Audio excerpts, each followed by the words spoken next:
আসসালামু আলাইকুম। সীমাস কিচেনে সবাইকে ওয়েলকাম। আমাদের হাতে যখন বেশি সময় থাকে না তখন কিন্তু আমরা চাইলে এভাবে ঝটপট রান্না করে নিতে পারি রুই মাছ দিয়ে সিম আলু।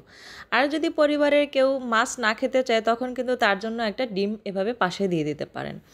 এই রান্নাটার জন্য আমি তেলের ভিতরে 2 চামচ পেঁয়াজ বাটা, হাফ চামচ রসুন বাটা, হাফ চামচ আদা বাটা, হাফ চামচ ধনিয়ার গুঁড়া, হাফ চামচ জিরার গুঁড়া, আর হাফ চামচ হলুদের গুঁড়া, আর হাফ চামচ মরিচ গুঁড়া দিয়েছি, আর স্বাদ মতো লবণ, আর দিয়েছি 2টি কাঁচামরিচ চেরা। এখন সামান্য একটু পানি দিয়ে মশলাটাকে ভালোভাবে এভাবে কষিয়ে নেব। আর সামান্য একটু পানি দিচ্ছি। পানিটা দিয়ে ভালোভাবে কষানোর পরে আমি এভাবে কেটে রাখা সিম আলু ভালোভাবে ধুয়ে এভাবে দিচ্ছি। ভালোভাবে সিম আলুটাকে কষাতে হবে। যখন সিম আলু কষানো হয়ে যাবে তখন এর ভিতরে পানি দিয়ে দিতে হবে।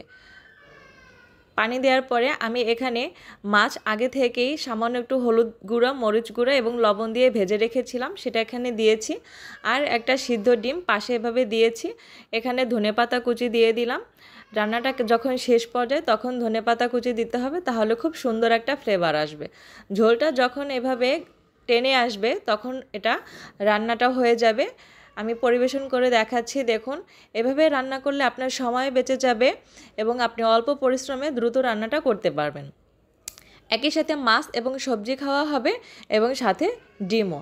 তাই ঝটপট এভাবে রান্না করুন এবং নিজের সময় বাঁচান এবং অল্প পরিশ্রমে রান্নাটা শেষ করতে পারবেন। আল্লাহ হাফেজ।